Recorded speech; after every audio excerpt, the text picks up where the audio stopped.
He was at the height of his powers going into the 1992 Barcelona Olympics.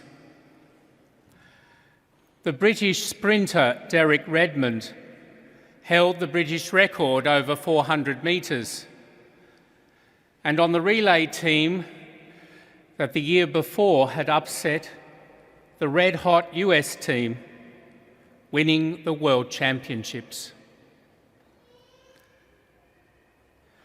His Olympic campaign couldn't have started better. He blitzed the field in the qualifying heats and made light work of the quarter-final. He was in such good form that pundits thought him a certainty for the podium and an odds-on favourite for gold. Yet Derek's dream evaporated with 250 metres to go in the semi-final. He heard a sudden, loud pop and felt searing pain down the back of his leg. He had torn his hamstring.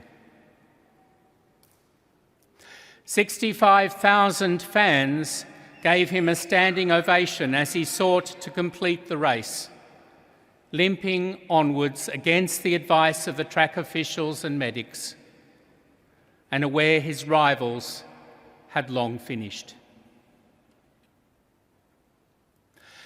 Suddenly, an unknown man emerged from the stands, leapt over the security barriers, and placed his arm around the hobbling athlete. Derek's father, Jim, was determined to be by his son's side at this lowest point in his career, and to help his weeping boy finish if that was his goal. It was one of the most memorable moments in Olympic history, exemplifying human perseverance through hardship and parental love to the end.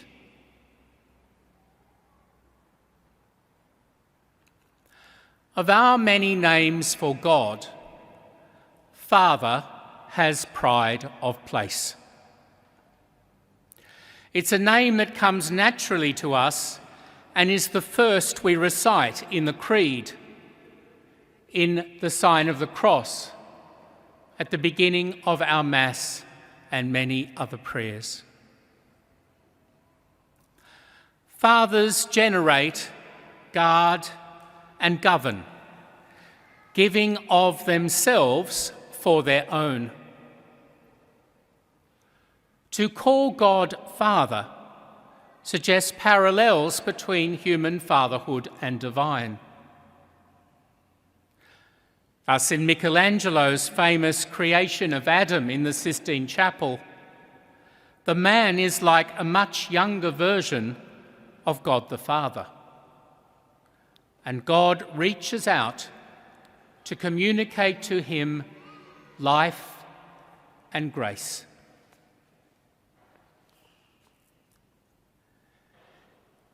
Yet God's paternity is mysterious, and there's a risk that we anthropomorphize him, importing our experiences of earthly fatherhood, good and bad, and inappropriately pinning them on God. Conscious of how different he is to us, the Old Testament spoke only cautiously about God as source, authority, and carer for creation, and only rarely described him as like a father to Israel. Only with the coming of Christ did we learn that this paternity runs much deeper in God. Now it was revealed that one person of God is the Father, precisely in relation to another divine person, the Son, eternally generating him and donating his entire essence to him. Put simply, without the Son, God is not the Father. The Gospel describes Jesus as from the bosom of the Father. And Jesus speaks to God as my Abba or Dad, and of God as such. He says he was taught by his Father God and knows him as only a child knows their father. The Father shares all he is and has with Jesus and is one with him. What Christ then makes possible by his incarnation, passion, and continuing action in the sacraments is for us to receive divine adoption.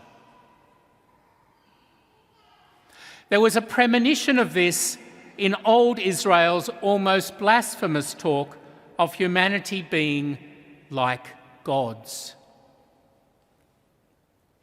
By baptism into Christ, we are truly made siblings of the God-man, and so God's children.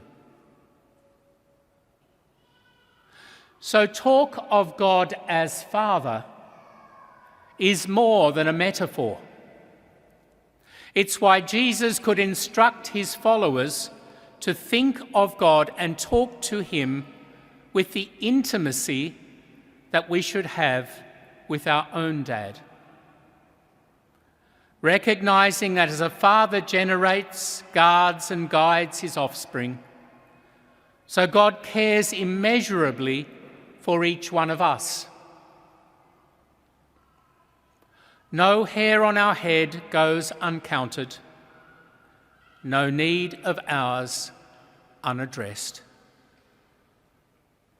Here is a love so fatherly that Paul can say that nothing, not life or death, no heavenly or earthly power, nothing present or future, no height or depth, nothing can separate us from the love of God. And so we should imitate and glorify God as Father in our actions, seeing him as our true parent and all parenthood as a reflection of and subordinate to his.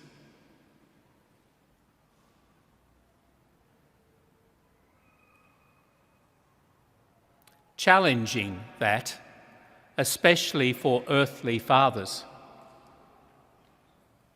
How are we to be icons of God the Father when we are so imperfect, sometimes even hurtful to those we parent, naturally or spiritually? And so Jesus didn't just instruct us to relate to God as Father, he modelled it for us.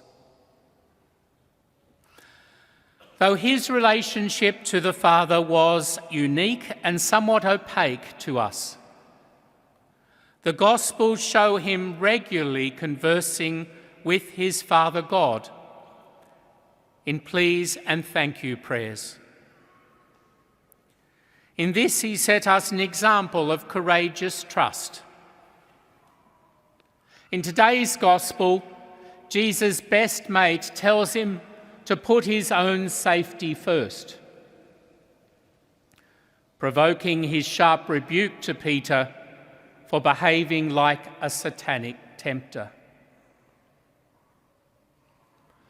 We too are called to conform our will to God's, to be obedient and learn from him, to trust even when the chips are down, and be confident that God's care never wavers.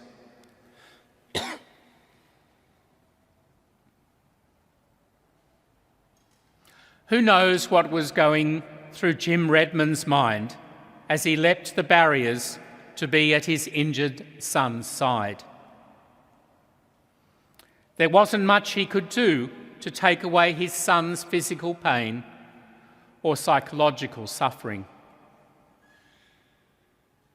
But his fatherly instinct was to stand by him, hold him close, comfort him in his pain, assure him it would pass. Jim Redmond chose to share his son's suffering and in the process helped him transcend it. Everything I'd worked for was finished, Derek later reported thinking that day. I hated everybody. I hated the world. I hated hamstrings.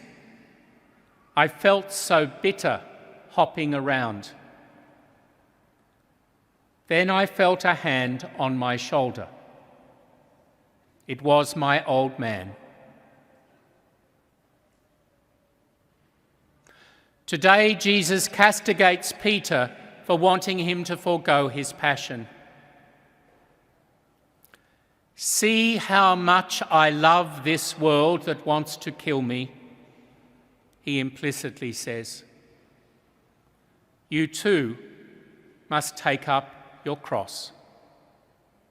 You too must give your all for the world like a father does.